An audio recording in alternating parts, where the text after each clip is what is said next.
Chapter 34. It was the first day that Elizabeth had gone to the office since the death of Kate Erling a week earlier. Elizabeth entered the downstairs lobby with trepidation, responding mechanically to the greetings of the doormen and guards. At the far end of the lobby, she saw workmen replacing the smashed elevator car. She thought about Kate Erling, and Elizabeth could visualize the terror she must have felt as she plunged 12 interminable stories to her death. She knew that she could never ride in that elevator again. When she walked into her office, her mail had already been opened by Henriette, the second secretary, and neatly placed on her desk. Elizabeth went through it quickly, initializing some memos, writing questions on others, or marking them for various department heads. At the bottom of the pile was a large sealed envelope marked Elizabeth Roffe, personal. Elizabeth took a letter opener and slit the envelope across the top. She reached in and took out an 8x10 photograph. It was a close-up of a mongoloid child, its bulging eyes staring out of its encephalic head. Attached to the picture was a note printed in crayon. "This is my beautiful son John. Your drugs did this to him. I'm going to kill you." Elizabeth dropped the note and the picture, and found that her hands were trembling. Henriette walked in with a handful of papers. "These are ready to be signed, miss." She saw the look on Elizabeth's face. "Is something wrong?" Elizabeth said, "Please, ask Mr. Williams to come in here." Her eyes went back to the picture on her desk. Roffe & Sons could not be responsible for anything so dreadful. "It was our fault," Reese said. "A shipment of drugs was mislabeled. We managed to recall most of it, but—" He raised his hands expressively. "How long ago did this happen?" "Almost 4 years ago." "How many people were affected?" "About 100. He saw the expression on her face and added quickly, "They received compensation. They weren't all like this, Liz. Look, we're damn careful here. We take every safety precaution we can devise, but people are human. Mistakes are sometimes made." Elizabeth sat staring at the picture of the child. "It's horrible. They shouldn't have shown you the letter." Reese ran his fingers through his thick black hair and said, "This is hell of a time to bring it up. But we have a few other problems more important than this." She wondered what could be more important. "Yes?" "The FDA just gave a decision against us on our aerosol sprays. There's going to be a complete ban on aerosols within 2 years. How will that affect us?" "It's going to hurt us badly. It means we'll have to close down half a dozen factories around the world and lose one of our most profitable divisions." Elizabeth thought about Emil Dwepley and the culture he was working on, but she said nothing. "What else?"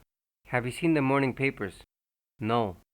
"A government minister's wife in Belgium, Madame Van de Loo, took some Benexin."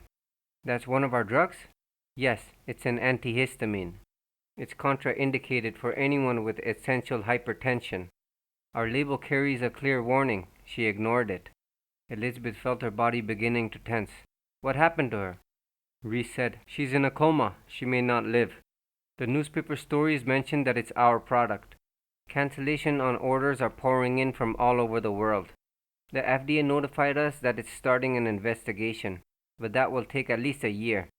Until they finish, we can keep selling the drug." Elizabeth said, "I want it taken off the market." "There's no reason to do that. It's a damn effective drug for— Have any other people been hurt by it?" "Hundreds of thousands of people have been helped by it." Reese's tone was cool. "It's one of our most effective—" "You haven't answered my question." "A few isolated cases, I suppose. Yes, but I want it taken off the market, now." He sat there, fighting his anger. Then he said, "Right. Would you like to know what that will cost the company?" "No," Elizabeth said. Reese nodded. "So far you've only heard the good news. The bad news is that the bankers want a meeting with you. Now. They're calling in their loans." Elizabeth sat in her office alone, thinking about the mongoloid child, and about the woman who lay in a coma because of a drug that Roffe & Sons had sold her. Elizabeth was well aware that these kinds of tragedies involved other pharmaceutical firms as well as Roffe & Sons. There were almost daily stories in the newspapers about similar cases, but they had not touched her as this had. She felt responsible. She was determined to have a talk with the department heads who were in charge of safety measures to see if they could not be improved. "This is my beautiful son John. Madame Van de Logo is in a coma. She may not live. The bankers want a meeting with you now." They've decided to call in their loans. She felt choked, as though everything was beginning to close in on her at once. For the first time, Elizabeth wondered if she was going to be able to cope. The burdens were too heavy, and they were piling up too fast. She swung around in her chair to look at the portrait of old Samuel hanging on the wall. He looked so competent, so sure, but she knew about his doubts and uncertainties and his black despairs. Yet he had come through. She would survive somehow too. She was a Roffe. She noticed that the portrait was askew, probably as a result of the elevator crash. Elizabeth got up to straighten it. As she tilted the picture, the hook holding it gave way, and the painting crashed to the floor. Elizabeth did not even look at it. She was staring at the place where the painting had hung. Taped to the wall was a tiny microphone. It was 4 a.m. and Emil Juepli was working late again. It had become a habit of his recently. Even though Elizabeth Roffe had not given him a specific deadline, Juepli knew how important this project was to the company, and he was pushing to get it finished as quick as possible. He had heard disturbing rumors about Roffe & Sons lately. He wanted to do everything he could to help the company. It had been good to him.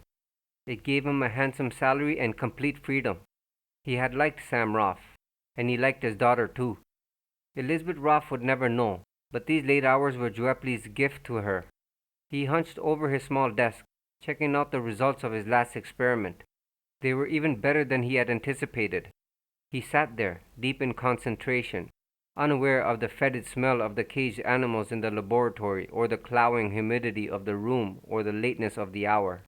The door opened, and the guard on the graveyard shift, Sep Nolan, walked in. Nolan hated this shift.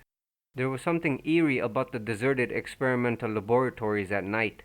The smell of the caged animals made him ill.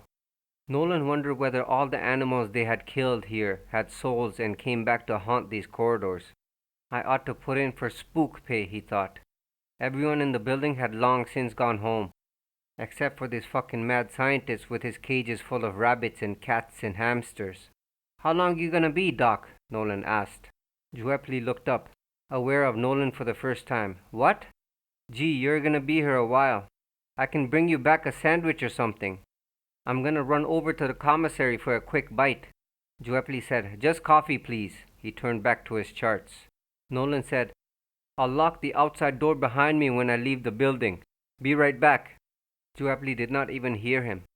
10 minutes later, the door to the laboratory opened and a voice said, You're working late, Emil. Juepli looked up, startled. When he saw who it was, he got to his feet, flustered, and said, Yes, sir. He felt flattered that this man had dropped in to see him. The Fountain of Youth project. Top secret, eh? Emil hesitated. Miss Roffe had said no one was supposed to know about it. But of course, that did not include his visitor. It was this man who had brought him into the company. So Emil Juepli smiled and said, Yes, sir, top secret. Good, let's keep it that way. How is it going? Wonderful, sir. The visitor wandered over to one of the rabbits. Emil Juepli followed him. Is there anything I can explain to you? The man smiled. No, I'm pretty familiar with it, Emil. As the visitor started to turn away, he brushed against an empty feeding dish on the ledge and it fell to the floor. Sorry. Don't worry about it, sir. I'll get it. Emil Juepli reached down to pick it up and the back of his head seemed to explode in a shower of red, and the last thing he saw was the floor racing up to meet him. The insistent ringing of the telephone awakened Elizabeth. She sat up in bed, heavy with sleep, and looked at the digital clock on the little table. 5 a.m. She fumbled the telephone off the hook. A frantic voice said, Miss Roffe, this is the security guard at the plant. There's been an explosion at one of the laboratories. It was completely destroyed. Instantly she was wide awake. Was anybody hurt? Yes, ma'am. One of the scientists was burned to death. He did not have to tell Elizabeth the name.